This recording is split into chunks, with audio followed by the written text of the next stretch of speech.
जगन्नाथ मन्नाथ गौरीसनाथ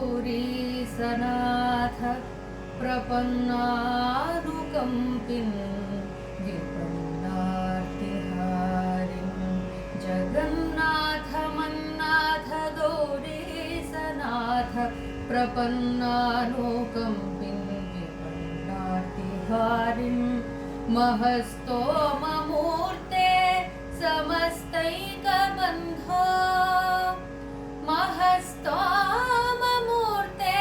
समस्तैकबन्धो नमस्ते नमस्ते पुनस्ते नमोऽस्तु नमस्ते नमस्ते पुनस्ते नमोऽस्तु.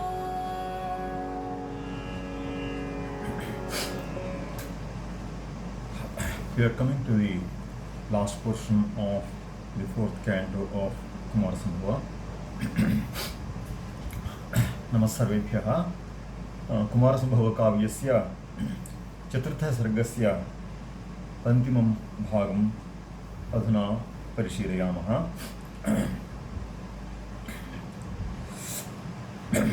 We are doing the 36th verse. तदनुज्वलनं मदर्पितं त्वरयेर्दक्षिणवातवीजनैः विजितं खलु ते यथा स्मरः क्षणमप्युत्सहते न मां विना.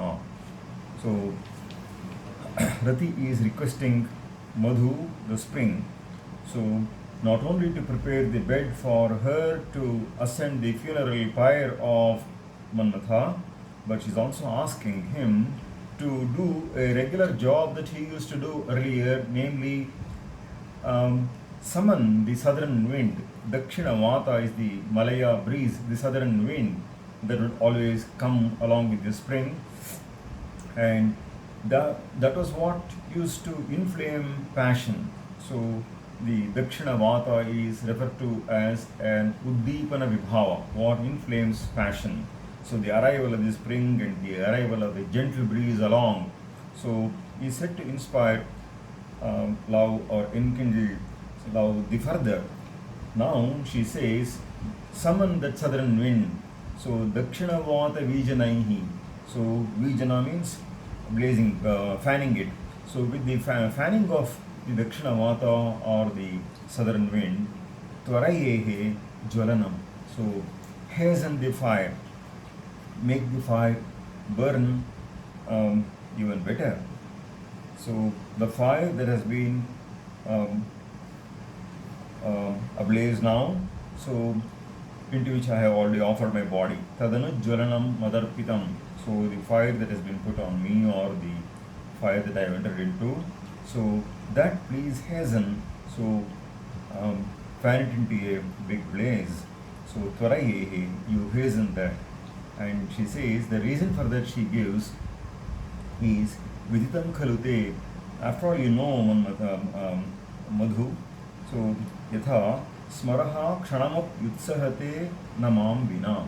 So without me, Manmatha will not be enthusiastic even for a minute, and therefore you must make this fire blaze so that I can die and depart and reach Manmatha, and without me he will be suffering so every moment, and therefore even for a moment he would not like to be away from me, and therefore O Madhava, O spring, so hasten and summon the southern breeze and make this fire turn into a big one, a big blaze, and so that I will be burnt soon and I can reach Manmatha, who is in the other world.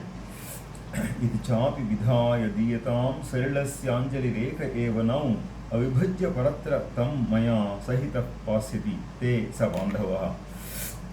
She says, you are next going to offer the tarpana for us. Tarpana is the offering of the water. Sometimes it is called Tila Tarpana, sometimes it is called Jala Tarpana. So the offering of the water and the offering of the sesamam. So here she is referring to the Salilasya Anjali. So an offering, a handful of libation, waters of libation. So Sarilasyanjalihi ekaha eva now offer but one handful of water for us both. So Tarpana is actually what pleases a person, what appeases, and therefore the Tarpana that is being offered, let that be a single one for both of us. Salilasyanjalihi ekaha eva now for us too, for Manmatha and myself. Iti chapi vidhaya diyatam. So doing all this, that is setting the fire ready and getting the southern wind, southern breeze, and making the fire blaze, doing all this, iti chapi vidhaya diyatam salilanjalihi, salilasyanjalihi. So offer but a handful of water for us both, because a single Anjali will do, she says, because avibhajya paratra tam maya sahita pasyati te sabandhavaha, that kinsman of yours. So she often refers to Manmatha as a relation, a close relation of this spring. The two are so close. So when a friend is too close, we call him a kinsman. When a kinsman is very close, we can call him a friend.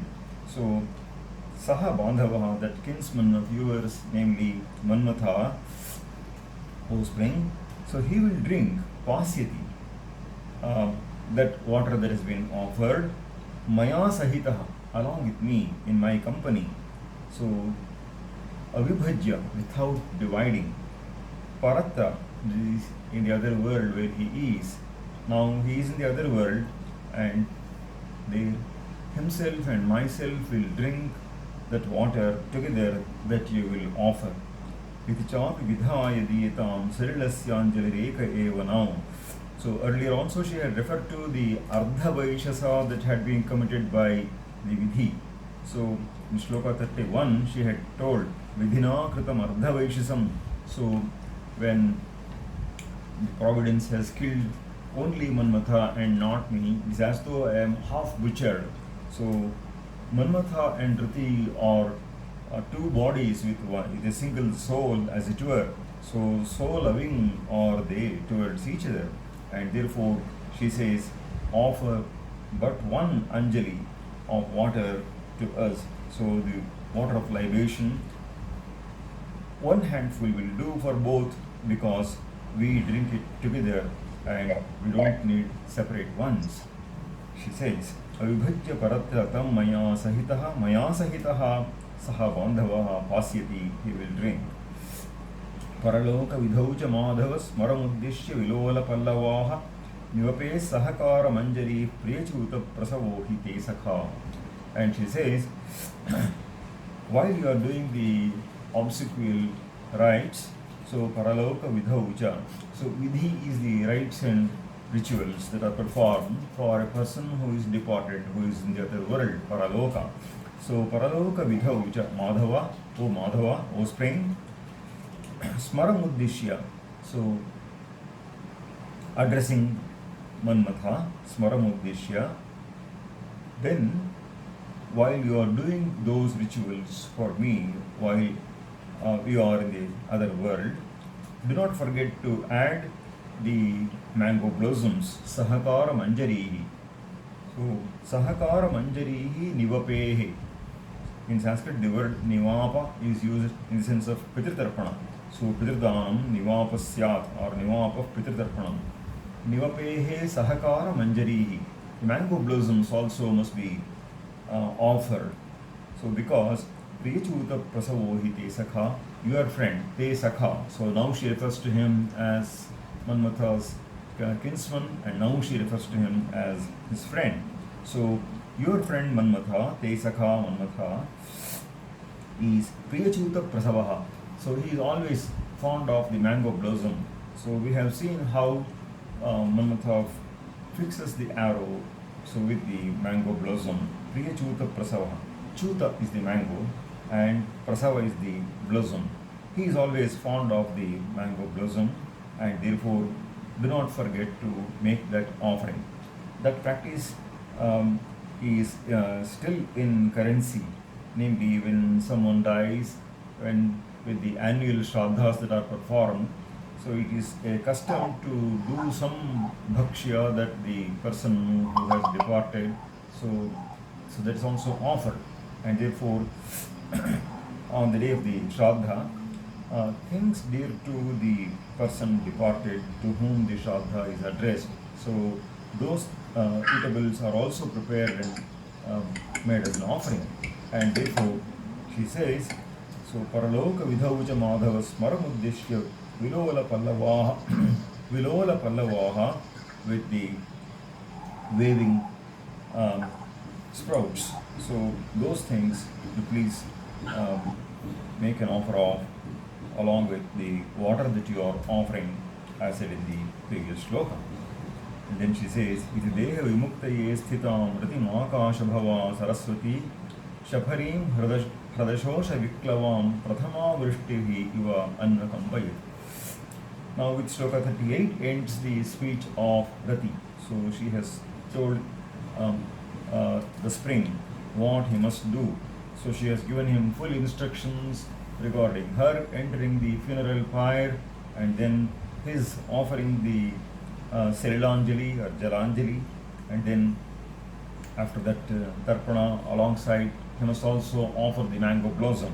So all these things he must do. She has given him full instructions, and then she's about to enter into the fire and end her life, but then there happens an Asharirvani or an Akashavani. So Akasha Bhava Saraswati, a heavenly voice, then speaks out and tells Ratim, who was all set, Sthitam, to abandon her, to shed her body. Iti deha vimuktaye sthitam. So she was getting ready to enter the fire, and when she was about to enter, so there was a celestial voice. And what did that celestial voice say? So that is described in the coming verses. And Kalidasa gives a beautiful comparison for that. Now, hearing this voice was having a particular effect upon Rati. What was the voice like? So what could it be compared? It says, Shapharim hradashosha viklamam prathama vrishtihi iva anvakampayat. So it took pity upon Rati, anvakampayat. So it showed anukampa towards her. As the first rains, prathama vrishtihi, in the rainy season, would show pity upon a shafari, is a small glittering fish. So Hrada Shosha Viklavam, it has now become extremely perplexed and so full of anxiety, because the tank is getting dried up. So there's hardly any water left, and the Shafari knows more or less that it is going to die shortly because there is utter shortage of water. But then when the first drops of rain begin, so full of pity for the Shafari, as it were, for the small glittering fish, as it were, then there is some ray of hope. So it is an enlivening rain water that is coming. And so it was with regard to Rati, because this celestial voice is now enlivening Rati, who is about to quit her life. Iti deha vimuktaye sthitam ratim akashabhava saraswati shapari hradashosha viklavam prathama vrishtihi iva anvakampayat. For the next 4 verses we have the Asharirvani or the Akashabhava Saraswati detailed.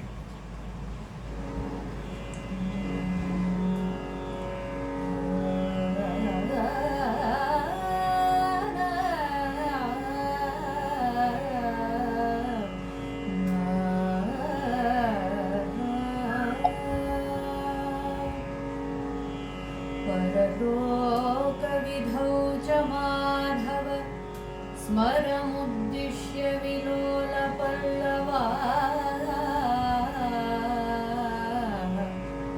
परलोकविधौ च माधव स्मरमुद्दिश्य विलोलपल्लवाः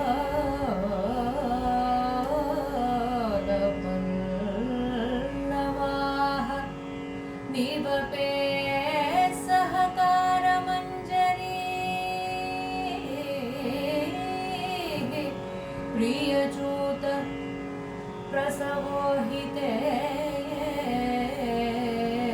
सखा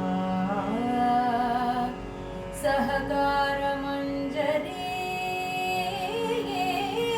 निवपेः ते सखा प्रियच्युत प्रसवो हि इति देहविमुक्तये स्थितां रतिम् आकाशभवा सरस्वती शबरीं हृदशोषविप्लवां प्रथमा वृष्टिरिव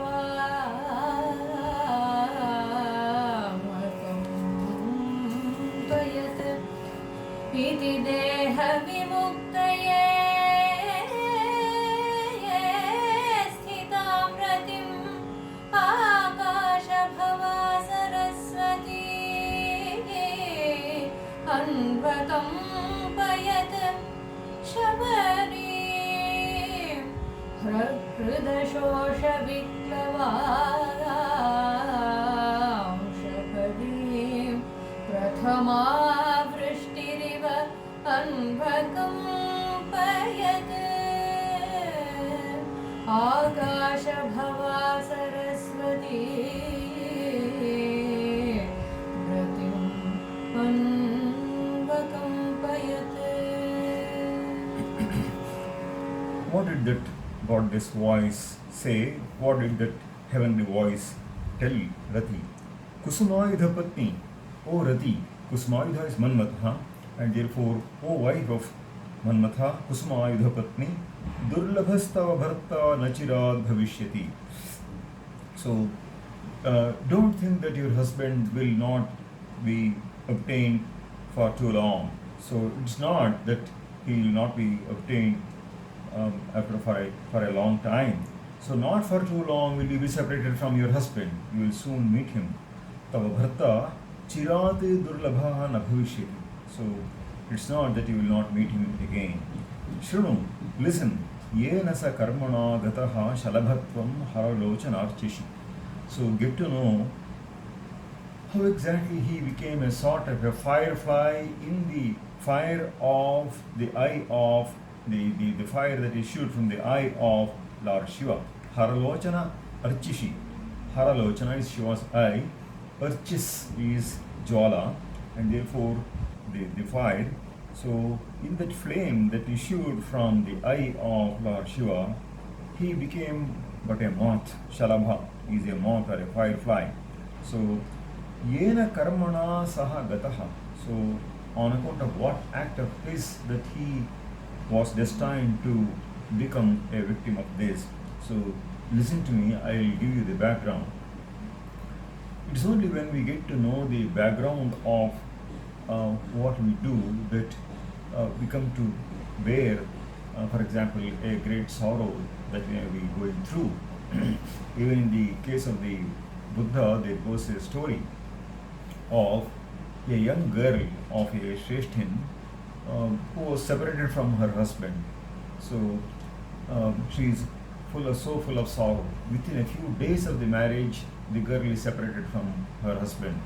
So somehow there is a great dislike between the two, and she cannot live with him. And afterwards, because she had not become a mother, so her father thinks, and he arranges another marriage for her. And even that marriage breaks down in just a matter of a few days. A third marriage also breaks down, and the aggrieved father takes her to the Buddha, and he asks, why is this happening to her? And the Buddha sits silent for a moment and recalls her past and says, in her previous birth, she had separated 3 couples, and therefore, as a consequence of that, she has suffered thrice like this. And by the words of the Buddha, she turns her mind towards asceticism and she becomes a nun, and so on. So it's only when we get to know why this is happening to me, because we are often puzzled that we are leading a proper life. So we often feel that we are leading a proper life, and still sorrows befall us, and very unexpected and unanticipated and undeserved calamities befall us. And in such moments, no amount of consolation from others will really help. And it is when, if and when we get to know what exactly was the cause, what was our own misdeed. So, in say this very birth or the previous birth, that we are suffering like this. They say that when a person commits a very intense act of punya or a very intense act of papa, then he is going to experience the result within a very short period.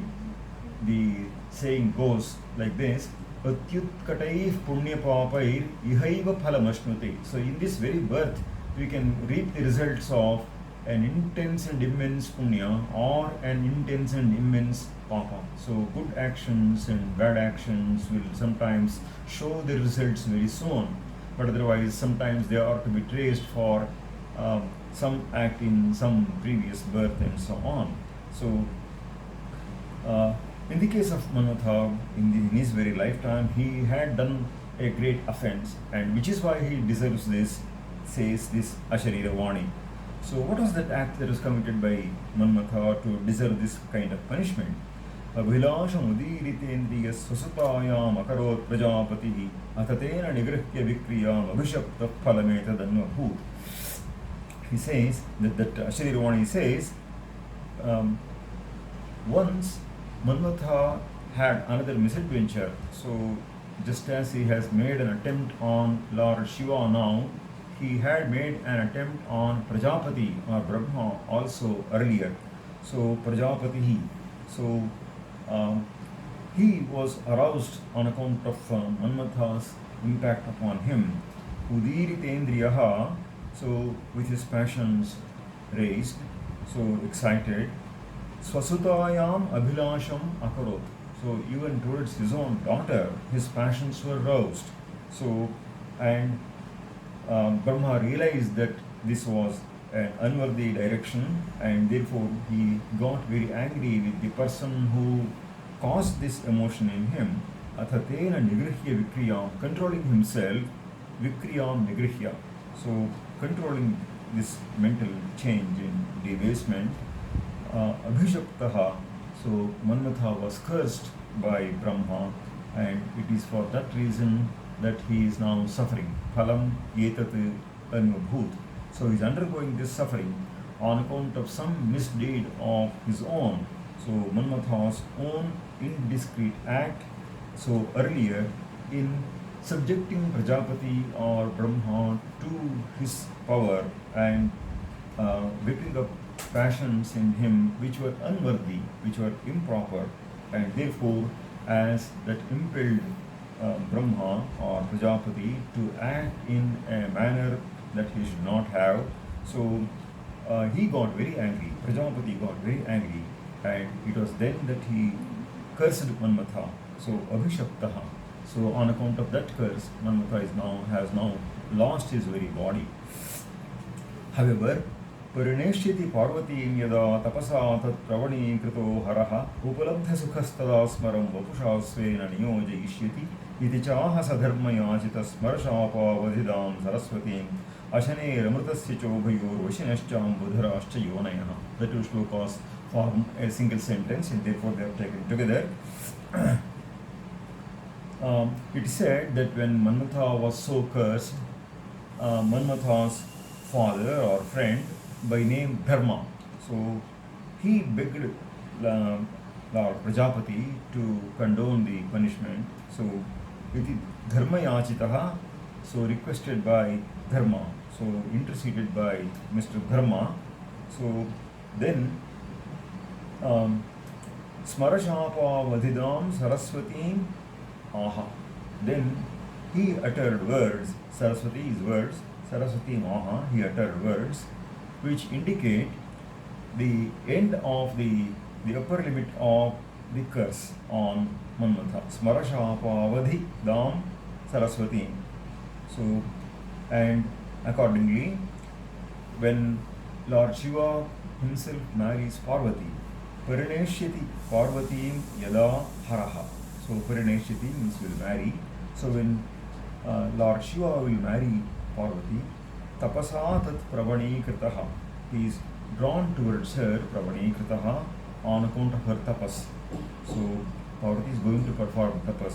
So even that is in a way destined, and therefore this Asharirvani already knows that, and therefore it says that in future or in a short duration, Parvati is going to perform tapas and win the heart of Shiva. Shiva will be drawn towards her, and ultimately they are going to marry. And yeah, in that context, Yada Parvati Paraneshati Haraha, then Upalabdha Sukhaha Tada Smaram Vapusha Svena Niyojayishyati. Then Lord Shiva himself will confer the body upon Manmatha. Smaram Vapusha Niyojayishyati. So he will see that Manmatha is invested again with a body. So himself feeling happy. Upalabdha Sukhaha Tada. Then Haraha will do like this. So Lord Shiva will do like this. And therefore there is an end to this curse. So in other words, though Manmatha has done a bad deed, the curse that has been pronounced is not a curse that has no end. So it is also going to come to an end. So after a certain time, iti chahasa dharmayachita sparashapa vadidam saraswati. And in this context, Kalidasa gives a beautiful analogy, and he says, Ashane ramritasya chobhayor vashinashchambudharascha yonayaha. He says, see, look at the cloud. Ambudhara is a cloud. It is the cloud that gives rise to the lightning. The lightning issues from the cloud, Ashani. So the thunder and the lightning issue from the cloud, and also the waters are poured by the cloud. So Amrita in Sanskrit also means water. Ashanehe Amritasya cha Ambudharaha Yonayaha. Yonihi is the cause. So the clouds constitute the cause for both things, which are two extremes. Ashani, the lightning, which can be extremely harsh and cruel and powerful and destructive, and also the waters, which are quickening and enlivening and inspiring life and enthusiasm. And therefore, for both Ashani and Amrita, for lightning as well as the nectarian waters, the clouds are responsible. So the same thing can be cruel, the same thing can be very kind. So it is here that Brahma was very cruel, so in pronouncing this curse upon Manmatha, but then he has also uttered an end to the curse, and therefore it is also an act of kindness. So cruelty and kindness issue from the same source, can issue from the same source, and it is true in the case of even those who are persons of self-control, Vashinaha. So Vashin is a person of self-control, and therefore whether it is the case of Brahma, so or in the case of Shiva himself, as we will see later, so acts of cruelty and acts of kindness issue from the same source, and therefore Ashane Ramritasya chobhayor Vashinascha Ambudharascha Yonayaha. There is also a saying in Sanskrit, great men's words can be as harsh as the adamant, and can also be as tender as the flower. Vajradapi kathorani mriduni kusumadapi. So harsher than the adamant and softer than the flowers are the utterances of great men, it says, and it is something similar that is happening here.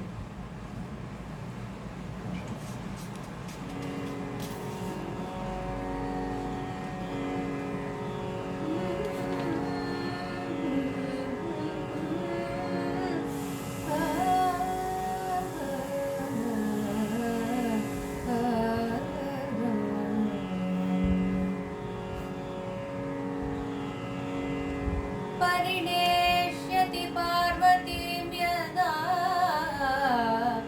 तपसा तत्प्रवणीकृतो हरः यदा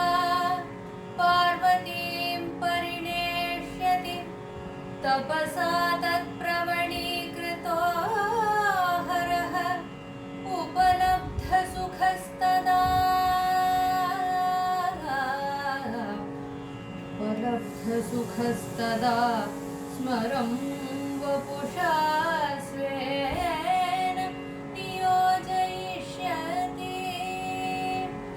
हरः उपलब्धसुखस्तदा स्मरं स्वेन वपुषा नियोजयिष्यति.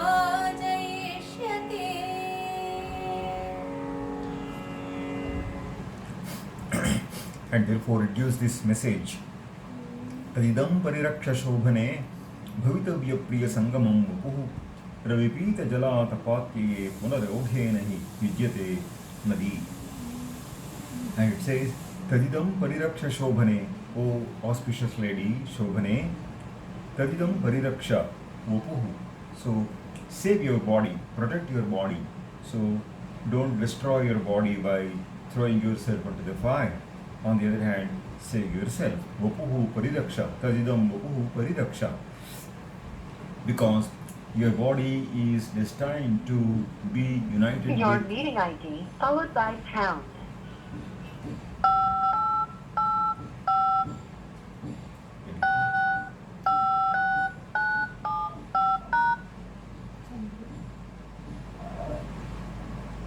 Because your body is Enter destined your to be... participant ID followed by pound. Your body is destined to be united with your husband, and therefore bhavitavya priya sangamam vapuhu. So tadidam pariraksha. So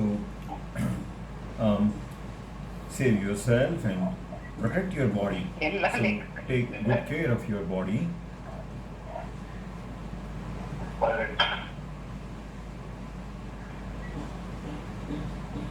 Ravipita Jala. So even for this, Kalidasa gives a beautiful analogy.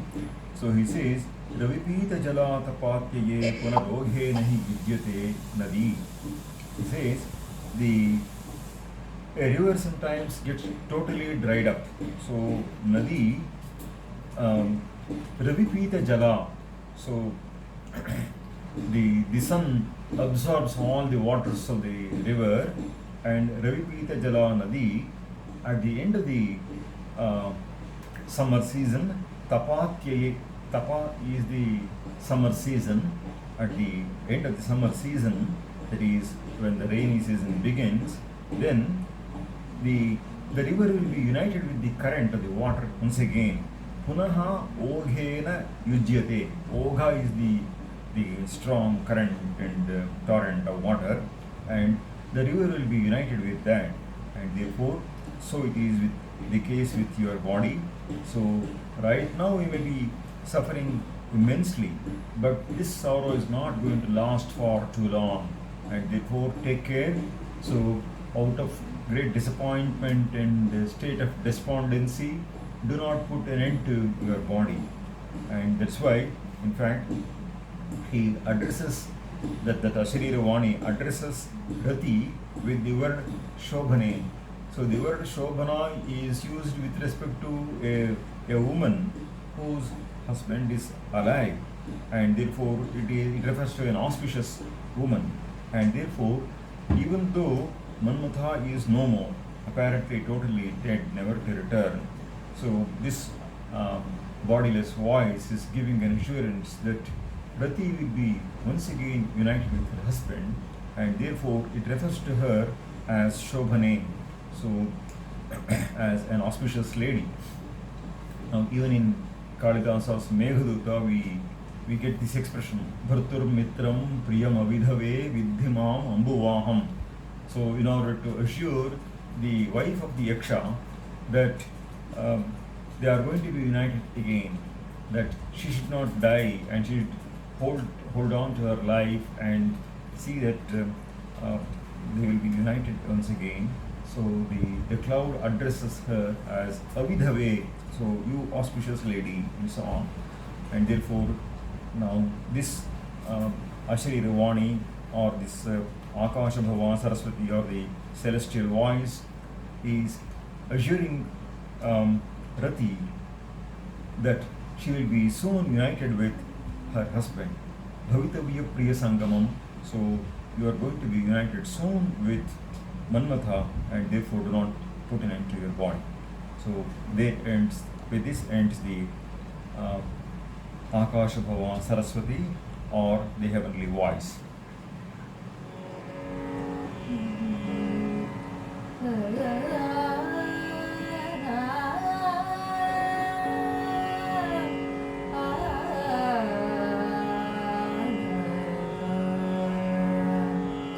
तदिदं परिरक्ष शोभने भवितव्यप्रियसङ्गमं वपुः शोभने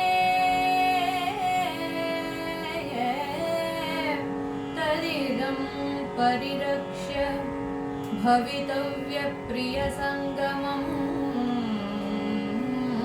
वपुः परिरक्ष्य प्रविपीत तदिदं परिरक्ष शोभने भवितव्यप्रियसङ्गमं वपुः शोभने परिरक्ष तदिदं भवितव्यप्रियसङ्गमं वपुः प्रविपीतजलातपात्यये पुनरोघेन हि युज्यते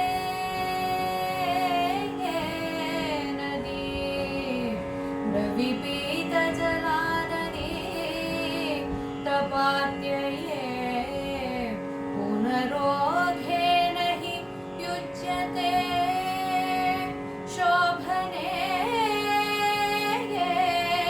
वपुः परिरक्ष भवितव्यप्रियसङ्गमं वपुः परिरक्ष. With this ends the words of the celestial voice, and with this also the Viyogini meter ends. So the Viyogini meter is excellent for the Karunarasa, and therefore there is this meter that has been employed right from the beginning of the this canto. So from Shloka 1 to 44 we have, so we have this meter Viyogini, and the next two meters are different. The next verse, Shloka 45, is in the Vasantatirka meter, and the last one is in the Pushpitagra meter. So in the next verse, Itham rate kyapi bhuta madrishya rupam mandīchakāra marana vivasāya buddhim tat pratyācya kusumāvida bandhurenām āshvāsayat sucharitartha padair vachobhihi. So thus did that form, so that being of invisible form, adrishya rupam bhutam. So rupa is form, adrishya means not seen. That form, that being with the bhutam is that creature or being, whoever it is, it's not mentioned. So it is some kind of bodiless voice. So it's obviously some creature which has uttered these sensible words, and therefore kimapi bhutam. So the word bhuta is neuter here, and therefore kimapi bhutam adrishya rupam, so which the form of which was not visible. Itham ratehe marana vyavasaya buddhim mandīchakāra. So as that bhuta or creature is something that is not known and cannot be described because it is not really visible, and that's why he uses the word kimapi bhutam. So that some creature, so of invisible form. Itham ratehe marana vyavasaya buddhim mandīchakāra. Slowed down. Mandīchakāra means slowed down or stopped the resolve of rati. Buddhim. Buddhi is the vyavasaya buddhi is the firm resolve, the firm intention towards her death in regard to ending her life. So Rati had decided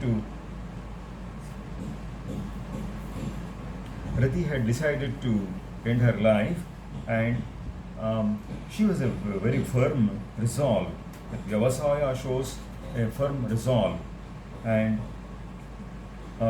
That was now put an end to. Mandi Chakara means was brought to a halt.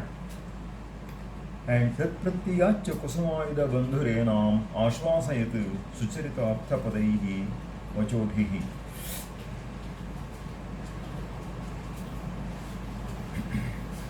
Now, the spring who was there, Madhava, he had a role to play here because so full of sorrow and melancholy mood that Rati was, she could not perhaps grasp what exactly the import of that celestial voice was. So persons who are drowned in misery sometimes cannot even hear others' words, even if they are very consoling and soothing. And therefore, Manmatha's friend, that is the spring, Madhava, had an important role to play here. So he is called Kusumayudha Bandhu, the kin of Manmatha. So what did he do? Enam Ashvasayat, he consoled her. He says that this bodiless voice that has spoken, this heavenly voice that has spoken, is something that is worthy of trust. So he himself is full of confidence and trust in that voice. Pratyaya in Sanskrit is confidence or trust. So tat pratyayacha, on account of his own confidence in that bodiless voice. So not unlikely, he must have had an exposure or experience to with such bodiless voices earlier, and therefore he was very full of confidence on account in regard to that voice, and therefore tat pratyayacha, on the basis of his own confidence regarding that heavenly voice, Kusumayudha Bandhuhu, that is the spring, Madhava, enam ashvasayat, so he consoled her. So sucharitartha padaihi vachobhihi, with words matching the sense. So with excellent words, with very sensible advice. So vachobhihi means words. So he spoke to her. In fact, it is the right choice of words in such crucial moments that can turn the mind of another person. So the proper utterances will make a real and deep impact upon persons who are in such crisis of emotions, and therefore sucharitartha padaihi vachobhihi, whose words were very, very appropriate, so were befitting and reflecting the content. So sometimes we speak in a context with words which are really not very pertinent. And here sucharitartha padaihi vachobhihi means his speech was full of words which were very appropriate and pertinent to the context, and therefore he spoke words so which made sense to her.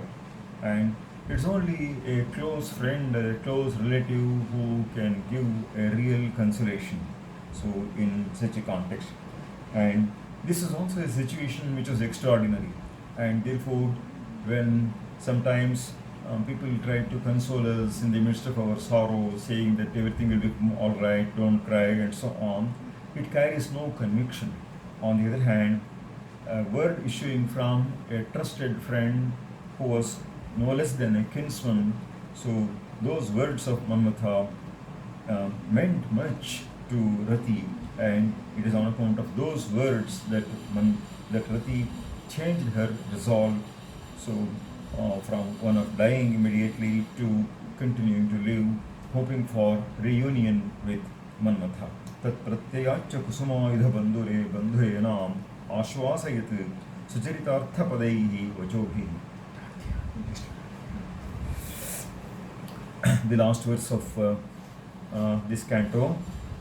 अथ मदनवधूरुपप्लवान्तं विसनकृशा परिपालयां बभूव शशिनैव दिवातनस्य लेखा किरणपरीक्षयधूसरा प्रदोषम्. So, and Kalidasa gives a beautiful comparison here as to how Rati now came to protect her body, so save her life. Atha Madana Vadhuhu, this wife of Manmatha, the word Vadhu in Sanskrit means wife, can sometimes mean a bride, sometimes a daughter-in-law, depending upon the context. So Madana Vadhuhu, so this wife of Manmatha, that is Rati, Upaplavantam Vyasanakrisha Paripalayam Babhuva. She now stayed waiting for, so she remained in wait of, so Paripalayam Babhuva, same as Pratipalaya Masa, means remaining waiting for, looking forward to the end of the calamity. Upaplava is the disaster that she has just now met with, and the anta of that, the end of the calamity, so she was now looking forward to. So herself, Vyasana Krisha, so she had become emaciated on account of the great sorrow that had befallen her. Vyasana is the great sorrow that had befallen her, and she now began to look forward to the day when she would be united with her husband Manmatha. And Kalidasa gives a beautiful comparison here. Shashinaiva divatanasya lekha kirana parikshaya dhusara pradosham. Now, as we know, the moon looks bright during the night, but during the day, the moon looks rather dull. So sometimes he will just not be visible, and even if he is, he looks very dull. So Shashinaha Lekha refers to the Shashi Rekha, or the digit of the moon. We know the moon has 15 digits, so technically 16 digits, but the the single digit moon is always on the head of Lord Shiva, and the other moon that we find, so which has 15 digits, so the waxing and waning for 15 days each. So sometimes, so when it is said Pratipat or Dvitiya, we see the single streak of the lunar digit. Even during the daytime sometimes we see that, but it looks so dull. So in contrast to the moon who looks bright during the night, so Divatana means during daytime. Divatanasya Shashinaha Lekha Iva. She was like the digit of the moon, so Shashinaha Lekha during daytime. So Kirana Parikshaya Dhusara. And how does it look? It looks bedimmed, Dhusara, dull and dim on account of Kirana Parikshaya. So it can no more have its bright rays during the daytime because the sun's rays overpower the rays of the moon, and therefore because of the brightness of the sun, the moon looks very dull, and therefore this looks very dimmed in its brightness, and therefore Kirana Parikshaya Dhusara. But it's not that she is destined to remain so forever like that. On the other hand, with the advent of the evening, so with the dusk getting close, then she once again attains some brightness. Pradosha is Pradosham Rajani Mukham. The starting of the night is the Pradosha. So at that hour, so once again the Shashi Rekha can expect to become a bit brighter, and therefore, like that digit of the moon, so she now has to wait. So she just had to wait, and sometimes there is no other solution than just waiting, and one has to wait with certain patience, and one cannot rush time, and therefore whatever time it naturally takes, it has to take, and therefore Pradosham she was now looking forward to. Shashinaha Iva Lekha Pradosham Iva Paripalayam Babhuva. Look forward to and wait for. That is the only option that is left. And therefore, in our impatience, sometimes we want that to happen too soon. In fact, there was also the problem with the divinities themselves. They wanted that their problems should end, and therefore they must find a solution as early as possible. And they were trying to hasten things. And that is why they sent Manmatha to see that Lord Shiva falls in love with Parvati, and that will bring their troubles to an end. Rather than waiting for certain natural rhythms in nature, if we try to hasten the process or intervene in the natural phenomenon, then some kind of disaster may befall us. And even so, Manmatha, upon the bidding of Lord Indra, had tried to disturb the tapas of Lord Shiva. And as we see, Lord Shiva will himself enliven Manmatha when he is about to marry. He himself gives life to Manmatha, makes him resume his form and resume his activity, and till then, so she has to wait, and therefore it is only then that Manmatha can get his life back again, and Triti can get her husband back again, and till then she has to wait, and therefore Paripalayam Babhuva Pradosham. So she was now looking forward to that moment. So already indicated in that Akasha Bhava Saraswati is the fact that Parvati is going to perform tapas, which is the theme of the next canto. So Mira sings this shloka now.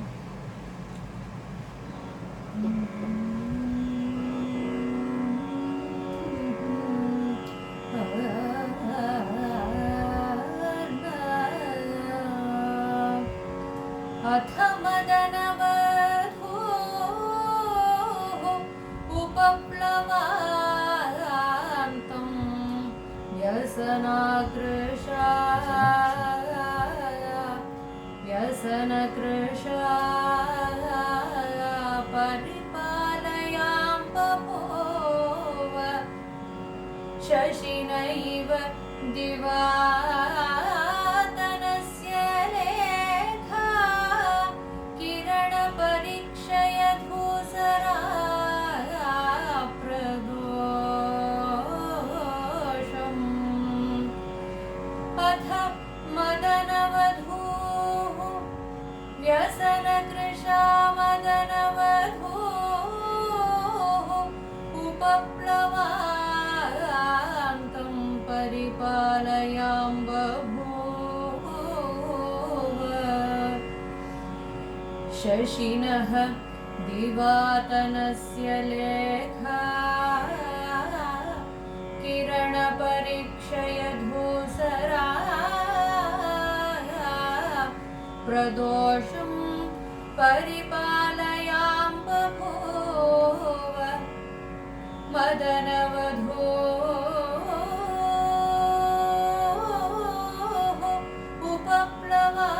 उपप्लवान्तं परिपालयां बभूव.